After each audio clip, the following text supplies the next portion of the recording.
Okay, TBH Labs နေကြိုးသွားပါတယ်ခုနကလေးတွေမဲ့ကျွန်တော်တို့ Galaxy Impact event ပြီးသွားပြီ Impact event မတိုင်ခင်မှာကျွန်တော်တို့ Samsung ကနေပြီးတော့အခုမိတ်ဆက်သွားတဲ့ဖုန်းတွေကို first impression ရိုက်ခွင့်ပေးထားတယ်ဆိုတော့အပြင်မှာဒီဖုန်းတွေကိုကင်ကြည့်ရတာဘယ်လိုနေလဲမနစ်ကနေဘာတွေထူးလဲတစ်ချက်လောက်ပြန်ကြည့်လိုက်အောင်တခုကြိုပြောထားချင်တာကဒီဗီဒီယိုက review မဟုတ်ဘူးဆိုလိုချင်တာကကျွန်တော်တို့ဒီဖုန်းကိုနိုင်ပိုင်းလေးပဲသုံးခွင့်ရလိုက်တာပေါ့နော်ဆိုတော့တချို့ information လေးတွေမစုံတာလေးတွေရှိမယ်ပြီးတော့ကျွန်တော်တို့စမ်းသပ်ချင်တယ်လို့မျိုးအတိုင်းအတာနဲ့စမ်းသပ်လို့မရခဲ့ဘူးပေါ့နော်ပြီးတော့ဒါက impact မတိုင်ခင်မှာရိုက်ထားတာဖြစ်တဲ့အတွက်တချို့အချက်လေးတွေလည်းသူတို့မပြောသေးတာလေးတွေရှိတယ်ဆိုတော့ information တော့စုံမှာမဟုတ်ဘူး okay စလို့ရပြီဒီနေ့ S23 series မှာအဓိကအားစိုက်ထားတာကသူက nitography နဲ့ battery size နဲ့ကျန်တာကတော့အရင်ကြီးကြီးမှမရှိဘူး Samsung ကဒီ S23 series ကိုဖော်ပြတဲ့ပုံစံကတဖြည်းဖြည်းနဲ့ Android ဘက်က Apple နဲ့တူလာတယ် iPhone လိုဖြစ်လာတယ်ပေါ့နော် innovation အသစ်တွေအများကြီးထည့်ပေးဖို့ထက် generation တစ်ခုနဲ့တစ်ခုမှာသုံးရတဲ့ user experience ပိုကောင်းလာဖို့အားနည်းချက်ရလို့ပြောစရာမရှိတော့အောင်နဲလာဖို့သူတို့ပို့ပြီးတော့အားစိုက်ထားတယ်ဆိုအခုထွက်လာတဲ့ S23 series မှာ S22 တို့ S22 Plus တို့မှာပါတဲ့ camera bank ကြီးကိုဖြုတ်လိုက်တာလွှင်းရင်တခြား design ပြောင်းလဲရတော့မရှိဘူးအဲ့ဒီ camera bank မပါတော့တာကဖုန်းကိုပို့ပြီးတော့ minimal looking ဖြစ်သွားစေတယ် minimal တခုတည်းမဟုတ်ဘူးဘယ်လိုပြောမလဲ minimal and modern looking ဖြစ်သွားစေတယ် S23 Ultra ဆိုလို့ရှိရင် S22 Ultra နဲ့အပြင်ကနေပြီးတော့ကြည့်လိုက်မယ်ဆိုလို့ရှိရင်တထရာတွေပဲအယောင်အနေနဲ့က S23 နဲ့ S23 Plus နဲ့မှာ hero color အနေနဲ့အခုပြထားတဲ့ purple color နဲ့ cream color လေးတွေပါတယ် S23 Ultra မှာကျတော့ green color ကို signature color အနေနဲ့ရမယ် S22 series ဆုံးကလိုပဲသူက aluminum frame နဲ့ဟိုမှာအရှိရောအနောက်ရောကိုသူက Victus Plus ထက်ပို့ပြီးတော့အကျန်းခံတဲ့ Gorilla Glass Victus 2ကိုသုံးထားတာ S23 series 3ခုစလုံးမှာ S22 နဲ့အထူတွေရောအလေးချိန်တွေရော dimension တွေရောအကုန်တူတူပဲ hand feeling အရာက S23 လေးကတော်တော်လေးကိုကြစ်ကြစ်လေးလေးနဲ့ဂိုင်းလို့ကောင်းတယ် Ultra ကလည်းသူ့ရဲ့ရှေ့နောက်ဒီ curve ဖြစ်နေတာကြောင့်ကန်ရတာထားကြနဲ့မိုက်တယ် Plus ကတော့သူတို့ရဲ့ထုံးစံတိုင်းပဲ size မှာနည်းနည်းလေး bulky ဖြစ်နေတဲ့ဆိုခံစားချက်မျိုးလေးရတယ်ထင်သားတော့ကြီးဂိုင်းလို့မကောင်းဘူး weird middle child ဖြစ်နေတယ်အသေးဆုံးလည်းမဟုတ်ဘူးအကြီးဆုံးနဲ့အကောင်းဆုံးနဲ့လည်းမဟုတ်ဘူးဂျားတွေကခုမြောက်ဒီမြောက်ကောင်လေးဖြစ်နေကြတာပေါ့နော် battery က S23 နဲ့ S23 Plus နဲ့မှာ 200 mAh ပိုများသွားတယ် S22 မှာတော့က 3900 mAh ပဲပါတာနေပြီးတော့ S23 မှာ 3900ဖြစ်သွားတယ် S23 Plus မှာကျတော့အရင်နှစ်က4500နေပြီးတော့အခုဒီနှစ်4900ဖြစ်သွားတယ်ဆိုတော့အလေးချိန်တူတူမှာ battery ပိုထည့်ပေးနိုင်တယ်အဲ့ဒါတော့သဘောကျစရာ S23 series မှာတော့က battery life ကအားမရစရာလောက်အထိတော့မဖြစ်ခဲ့ဘူးဒါပေမဲ့ချီကျူးစရာပိုင်းတော့လည်းမဟုတ် S23 မှာကျတော့ Snapdragon 8 Gen 2 လိုမျိုး efficient ဖြစ်တဲ့ SoC နဲ့သူပိုကြီးလာတဲ့ battery ပါတဲ့အတွက်20%လောက်အားပိုခံမယ် S23 Ultra မှာတော့ battery size က9000ကျင်းအတူတူပဲဆိုပေမဲ့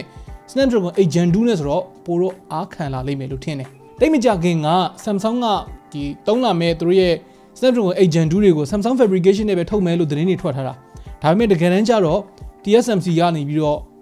ထုတ်တဲ့ဟာပဲသုံးလာတယ်လို့ပြောတယ်ဆိုတော့အဲ့ဒါလည်းသတင်းကောင်းပဲဟိုးအရင် SoC တွေရဲ့တမိုင်းကိုပြန်ကြည့်လိုက်မယ်ဆိုရင်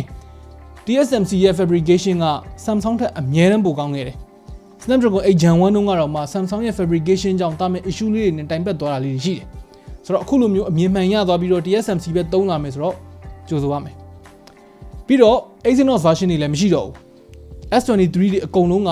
ဒီ performance အတိုင်းပဲရမယ်ဆိုတော့အရင်လိုမျိုးဟာကိုကြီး Exynos ကပိုကောင်းတာလား Snapdragon ကပိုကောင်းတာလားဟာဒီ Snapdragon မတွင်းဘူးလားအဲ့ဒါမရှိတော့ဘူးအကုန်လုံးတပြင်းကြီးတည်းဖြစ်မယ်အဲ့ဒါကောင်းတယ်ပေါ့နော်နောက်ထပ်စိတ်ဝင်စားစရာကောင်းတဲ့တစ်ချက်က leak တွေအရ S23 မှာသုံးထားတဲ့8 Gen 2တွေကသူတို့ရဲ့ H3 core clock speed ကပုံမှန်ထက်ပိုမြင့်နေတာရှိတယ်ဆိုပုံမှန်ဆိုလို့ရှိရင် 3.2 GHz ပဲရှိတဲ့ဟာကို S23 တွေမှာ 3.36 GHz ဖြစ်နေတယ်ဆိုတော့တခြား Snapdragon 8 Gen 2 ဖုန်းတွေထက် performance ကနည်းနည်းပိုကောင်းနေနိုင်တယ်ဒါပေမဲ့ကျွန်တော်ရှေ့တုန်းကပြောခဲ့သလိုပဲကျွန်တော်တို့စမ်းတဲ့အချိန်မှာအပြင်က app တွေကိုပေးမထည့်ဘူး internet လည်းပေးမချိတ်ဘူးဆိုတော့ benchmark တွေစမ်းလို့မရဘူး review video လုပ်ဖြစ်မယ်ဆိုလို့ရှိရင်တော့အဲ့ဒါလေးထည့်စမ်းကြည့်လိုက်မယ်ဘာဖြစ်သေးကြတာကျတော့ဒီနှစ် Samsung fan တွေအတွက် S23 series က performance မှာအားမရစရာလုံးဝမရှိမှာမဟုတ်ဘူးလုံးဝ top of the line နေဖြစ်နေမှာ display တွေကိုလည်းမနှစ်ကနဲ့အတူတူပဲသူတို့ပြန်သုံးထားတယ် S23 မှာ 6.1 inches S23 Plus မှာ 6.6 inches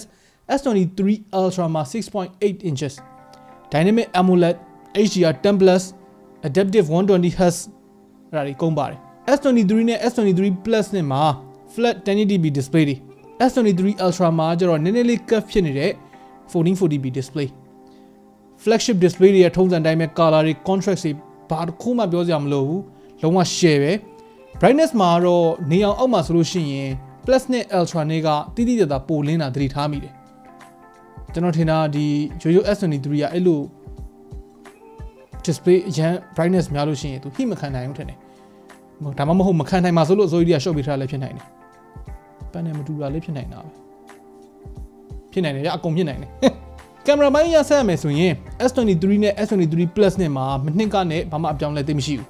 50 megapixel main camera 10 megapixel telephoto 12 megapixel ultra wide အတူတူပဲ ultra မှာကျတော့ပြောစရာရှိတယ် main camera 108 megapixel ကနေပြီးတော့200 megapixel ဖြစ်သွားတယ်ကျန်တဲ့10 megapixel 10x periscope telephoto lens ရဲ့10 megapixel 3x telephoto lens ရဲ့12 megapixel ultra wide lens ရဲ့ကတော့အပြောင်းလဲမရှိဘူး200 megapixel ကထူးသလားဆိုတော့ကျွန်တော်တို့စမ်းကြည့်သလောက်မှာတော့200 megapixel မုံနဲ့ရိုက်ကြည့်တာမှာဒီတွေအများကြီးပိုပါလာတယ်ပို့ပြီးတော့ crop လုပ်လို့ရသွားတယ်အဲ့ဒါလွယ်ရင်တော့ရိုးရိုးမုံနဲ့တိတ်မကွာဘူးကင်မရာ quality တွေကတော့အခုဒီမှာပြထားတဲ့အတိုင်းပဲထုံးစံတိုင်းပဲ first generation မှာတော့ကင်မရာအကြောင်းကိုမမသိပြောလို့မရသေးဘူးတွားရိုက်တာလည်းနေ့လေပဲကြီးပြီးတော့အခင်းရလည်းလင်းထိန်နေသေးတယ်ဆိုတော့ပိုကောင်းလာတယ်ဆိုတော့ nightography ကိုလည်းကျွန်တော်တို့မစမ်းခဲ့ရဘူးပေါ့နော် review လုပ်ခဲ့မယ်ဆိုလို့ရှိရင်တော့ဒီချက်ဆန်းပေးမယ် Samsung ရဲ့ Android 13 base One UI 5 ကလည်းတော်တော်လေး polish ဖြစ်တယ် stable ဖြစ်တဲ့အထဲမှာလည်းပါတယ်ဆိုတော့ software experience ကလည်းဒီ hardware တွေနဲ့ကောင်းကောင်းအဆင်ပြေတယ် Ultra မှာပါတဲ့ S Pen ကြီးကလည်းဒီ 120Hz display နဲ့သုံးရတာမှာအနှစ်ပဲ latency ကလည်းမရှိသလောက်နည်းတယ်အရင် Note series ကနေပြီးတော့ပြောင်းလာမဲ့သူတွေရှိမယ်ဆိုလို့ရှိရင် S23 Ultra ကကောင်းကောင်း recommend ပေးလို့ရတယ်ဆိုတော့ first impression အရာကျွန်တော်ကတော့ Yoyo S23 နဲ့ S23 Ultra နဲ့အဲ့နှစ်ခုကိုသဘောကျတယ် S23 ကတော့ထုံးစံတိုင်းပဲ compact ဖြစ်တာကိုကြိုက်တာပေါ့နော်ပြီးတော့ display ရော hand feeling ရောအနေတော်လောက်လေးပဲ battery life ကလည်းဒီနှစ်ကတိုးတက်လာတယ်ဆိုတော့အများကြီးစိတ်ပူစရာမရှိဘူးလို့ထင်တယ် Ultra ကတော့ S Pen သုံးဖို့လူတဲ့သူတွေဒါမှမဟုတ်ကင်မရာပိုကောင်းတာကိုကြိုက်တဲ့သူတွေ latest and greatest ကိုမှကြိုက်တယ်ဆိုတဲ့သူတွေတွေ့ဖြစ်လိမ့်မယ် S23 Plus ကတော့ဂျားထဲမှာနည်းနည်းဟိုမြောက်ဒီမြောက်လေးပေါ့ဗျာတနာစရာလေးပေါ့ဆိုတော့ခင်ဗျားတို့ရောဒီဖုန်းသုံးလုံးထဲမှာဘယ်ဟာကိုကြိုက်ဆုံးလဲဘာကြောင့်လဲအောက်က comment ထဲမှာဝင်ရောက်ဆွေးနွေးညှိနှိုင်းလို့ရပါတယ် okay နောက်နေ့မှတွေ့တာပေါ့